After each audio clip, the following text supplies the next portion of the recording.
प्रणाम बंधुगण जय जगन्नाथ। आशा करुच्ची जगन्नाथ कृपारू आपण मैंने समस्ते भले थे। आज आसतु बनवा सागुदानार उपमा। सागुदानार उपमा बनवाई ये मुझे गोटे कप सागु को धोई अध घंटा बतुरे देती एवं छाणिक नहीं जाइए। देखु टिके भी पानी ना सागुदान। भूसरंग पत्र, चीना बादाम,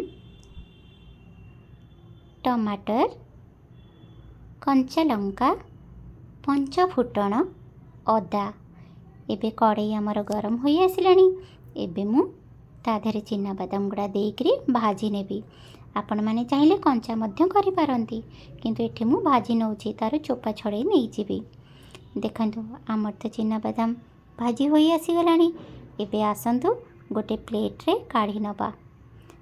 एमती मु टिके लाल लाल करिकरी भाजी देछि जेमति कि तार चोपा गुड़ा सब छाड़ी जीवो। एबे से कड़ई रे मु गोटे चामच घी देछि। एठी आपण माने चाहिले तेल मध्य देई पारंती। एठी मु घी देई दउछि। घी जेतेबेले हमर गरम होई आसीबो काटी रखिथिबा। एबे मु सबु जहा जहा नेइथिली जेमति कंचा लंका, टमाटर, भूसरम पत्र सब मु काटी नहीं जाइथिली। तो कंचा लंका को पकेई करी टिके भाजी भी से घी रे। कंचा लंका टिके भाजी होई आसिले एबे आमे आधरे पंच फुटण देई दबा। आपण माने चाहिले जीरा मध्य देई पारंती। एठी मु पंच फुटण नेइछि कना पंच फुटणर जो बास्नाटा सेटा उपमा रे बहुत भल लागे। सेथिपे मु एठी पंच फुटण नेइछि। पंच फुटण त हमर फुटी होई आसी गलानी। एबे आसंतु कोरी रखिथिबा अदा को मध्य एई टाइम रे देई दबा। कोरी रखिथिबा अदा को देई आमे एबे ताको भल से भाजी नबा। देखंतु अदा त हमर भाजी होई आसिलानी। एबे काटी रखिथिबा भूसरंग पत्र को मध्य देई दबा। देखंतु एठी भूसरंग पत्र को मु काटी नहीं छी। आपण माने न काटले भी चलिबो। तो काटी रखिथिबा भूसरंग पत्र को देई मु भाजी दउची। एबे रखिथिबा टमाटर को मध्य देइकरी भल से भाजी नेबी जेमति कि टमाटर गुड़ा नरम होई जिवो। आ एठी स्वाद अनुसार लूण, टिके कलर पई मु हल्दी देइछि जेमति कि उपमार कलरटा सुंदर देखा जिवो। तेबे जाई तो खाइबा को मन हबो। आखि की देखा न गले केमति खाई हबो जे। एठी मु हल्दी तो दे दीची। एबे आसंतु ए सब को भल से गोळेई नबा जेमति कि हमर टमाटर गुड़ा नरम होई जिवो। देखंतु आम तो टमाटर भाजी होई आसलानी। एबे जो भाजी रखिथिबा चीना बादाम को गोटे ग्राइंडर रे देई तार पेस्ट कर देछि। पूरा फाइन पेस्ट करिनी, मु टिके दरदरा खंड रखिछि।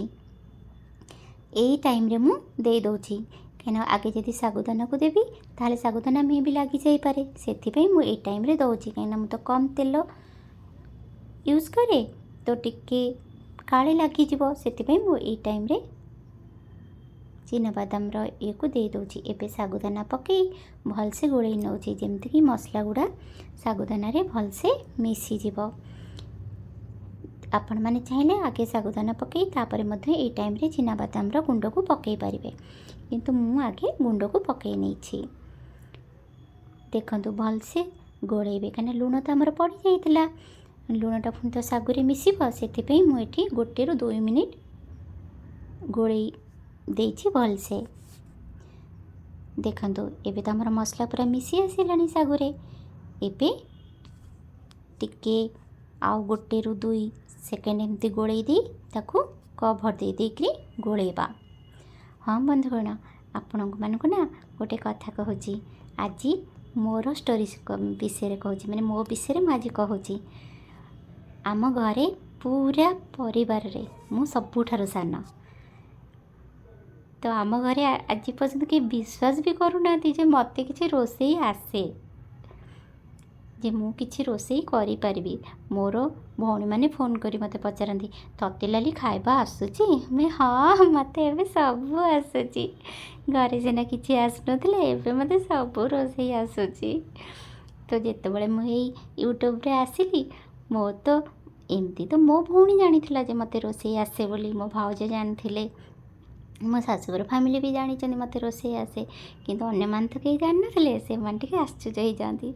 देखंतु आम तो सागुदाना उपमा हो गलानी। एबे मु ताको गोटे प्लेट रे काढ़ी नहीं केते सुंदर देखा ना बंधुगण। जय जगन्नाथ।